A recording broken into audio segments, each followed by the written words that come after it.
Benvenuti e benvenute, iniziamo ufficialmente questa tappa del quarto Festival del giornalismo di Verona all'Università di Verona.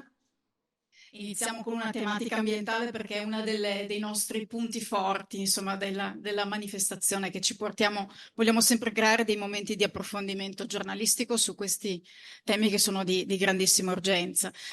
Il titolo di questa edizione è Insostenibile quando le news sfidano gli eventi. La ragione di questo titolo è proprio perché sia insostenibile portare avanti una professione che è sempre più complessa, ma nello stesso tempo è immersa. Sono tantissime le fonti informative oggi di cui non si conosce bene possa essere la credibilità e creano un grande rumore di fondo, tanto da forzare la comprensione dei fatti e da modificarne anche proprio il senso e il significato. Insostenibile anche appunto dal punto di vista ambientale, come dicevo prima, è una tematica che per noi è molto cara e che vogliamo approfondire in chiave giornalistica, ma anche in chiave proprio informativa su stili di vita, comportamenti e scelte politiche. E innanzitutto è doveroso ringraziare chi ci ospita, perché è importantissimo avere costruito questo legame con l'Università di Verona, sia perché ci avviciniamo molto di più agli studenti, ma anche perché possiamo scambiare anche idee con uno dei principali enti formatori di cultura della città. Quindi invito la professoressa Simona Brunetti dell'Università di Verona, Dipartimento Cultura e Civiltà. Le chiedo qual è il motivo per cui avete accettato il nostro invito di collaborazione. Innanzitutto non potevamo non accettarlo avendo nel nostro dipartimento un corso come editoria e giornalismo, ma soprattutto per l'impegno che state mettendo e che nel creare questo festival, e vedo gli studenti molto interessati soprattutto alle tematiche che avete fatto emergere quest'anno, ma anche negli anni precedenti, e l'università vuole essere accanto a questo tipo di attività, e dobbiamo collaborare insieme per lavorare al meglio per questi ragazzi, dal nostro punto di vista ovviamente, per farli crescere e far capire com'è il lavoro del giornalista in tutte le sue sfaccettature, direi, quindi sia dal sociale, ambientale, ma anche lo spettacolo lo sportivo, insomma tutti i temi che avete messo in campo mi sembrano veramente ottimi e essenziali per la loro crescita. Quindi complimenti, e noi siamo molto felici di essere qui all'università oggi, ma parte di questo progetto. Grazie. Grazie professoressa. Sulle vie istituzionali non si può assolutamente esimersi da coinvolgere, da avere il supporto anche di Assostampa Verona.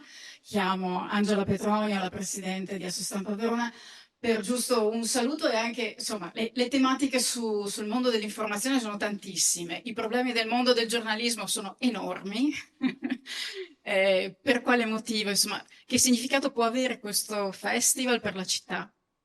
Beh, questo festival è importantissimo innanzitutto perché, come dicevi tu, insostenibile sta diventando anche in questo momento la situazione per questa professione, che è una professione che sia dal punto di vista economico che dal punto di vista giuridico sta vivendo un momento particolarmente difficile, a dir poco. E diventa fondamentale il festival perché riesce a creare un legame che si sta perdendo grazie anche ai nuovi, chiamiamoli mezzi di informazione, che poi di informazione non sono, ma sono mezzi nozionistici e a volte anche di nozioni errate. Si sta perdendo il rapporto tra chi fa informazione e chi ne fruisce. Quindi i cittadini che danno per scontato spesso e volentieri di essere informati, di dover essere informati, senza sapere che dietro c'è un lavoro importante di persone che si preparano per fare questo lavoro, di persone che hanno una deontologia ben precisa, che sono riconosciute in un ordine professionale e che, ripeto, in questo momento stanno vivendo delle difficoltà come categoria. Gli ultimi due esempi sono la legge Cartabia, che dà a un procuratore capo la possibilità di scegliere le notizie da divulgare, e l'ultima è la proposta di Azione Viva di non pubblicare né in toto né in stralcio le ordinanze di custodia cautelare. Questo implica toglierci una parte del mestiere, nel senso dell'approfondimento.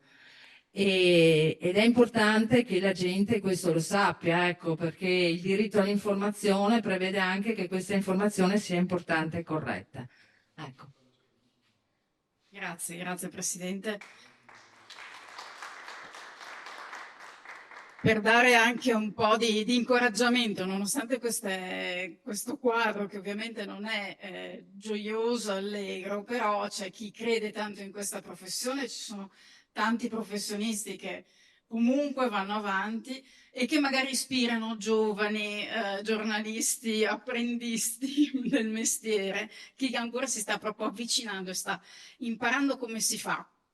Ed è anche per questo che nel 2022, a fronte di una bruttissima notizia che ha attraversato la categoria, ovvero la morte del collega Antonio Spadaccino, noi stavamo inaugurando il festival e in quel momento lì ci siamo sentiti in 2 secondi di dover fermare questo momento perché diventa una forma di eredità, perché è stata una grandissima figura per tantissimi giovani che hanno iniziato con lui, oltre ad essere molto amato da tanti colleghi che ne parlano ancora come fosse qui, cioè come una figura di grande riferimento. E la famiglia ha subito accolto senza indugio questa idea, questa proposta di istituire proprio un premio che serve a incoraggiare proprio a chi è giovane, vuole iniziare, prova, sta tentando, sta cercando di capire come funziona il mestiere e ha bisogno appunto di sostegno e punti di riferimento. Per cui ecco, abbiamo anche quest'anno per questa edizione il premio Spadaccino. Io chiamo Camilla Spadaccino vicino a me perché adesso faremo la consegna alla persona che è stata individuata, segnalata da diverse testate veronesi e quindi diciamo ho fatto un po' un'analisi delle voci che venivano dalle redazioni e poi in confronto ovviamente con la famiglia, quindi è stata fatta questa scelta. Camilla, possiamo annunciare il no? Certo. Allora, grazie. Sì, allora intanto volevo ringraziare anch'io voi di Eraldo, insomma, per aver mantenuto anche quest'anno l'iniziativa del premio a nome di mio papà e anche tutte le testate che hanno proposto, insomma, dei candidati veramente molto validi, tra cui è stato difficile scegliere, devo dire. E niente, quindi quello che appunto abbiamo pensato anche con la mia famiglia è stato proprio di ripercorrere qual era una delle caratteristiche di mio papà, che era il fatto di saper proprio incoraggiare nei momenti magari di difficoltà, nel senso che lui, tu andavi magari con un problema, un dilemma, una questione, in 2 secondi ti poteva dire oh, ma lascia star, cioè anche in modo un po' brusco, oppure invece ti diceva vai avanti, cioè appunto coraggio, ecco. E quindi con questo spirito proprio di incoraggiare e di appunto anche davvero invitare i giovani a intraprendere questa professione difficile, abbiamo scelto quest'anno di premiare Matilde Anghinoni.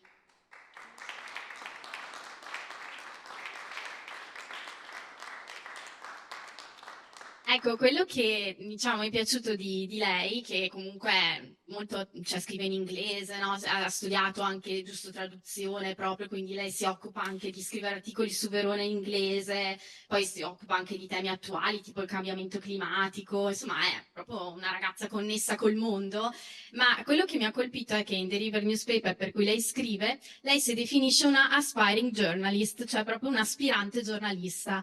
E ho pensato che è veramente bello questo verbo, cioè aspirare a qualcosa, quindi cercare di fare un percorso per diventare qualcuno e che insomma nessuno di noi nasce capace ovviamente, no, di fare le cose, perciò spero veramente che questo premio possa essere per te un incoraggiamento a proseguire sulla strada che insomma sogni e desideri.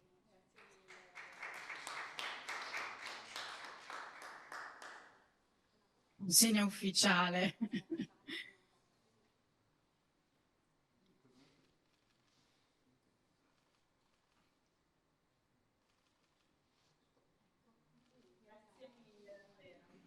Matilde, una parola giusto per anche cogliere l'emozione di questo momento. Ma innanzitutto grazie mille perché mi date l'occasione anche di ricordare un grande giornalista. E poi, come diceva Camilla, appunto, sto cercando di fare della mia passione il mio lavoro e quindi questo premio davvero è un grande incoraggiamento. Grazie. Grazie Camilla. Grazie molto.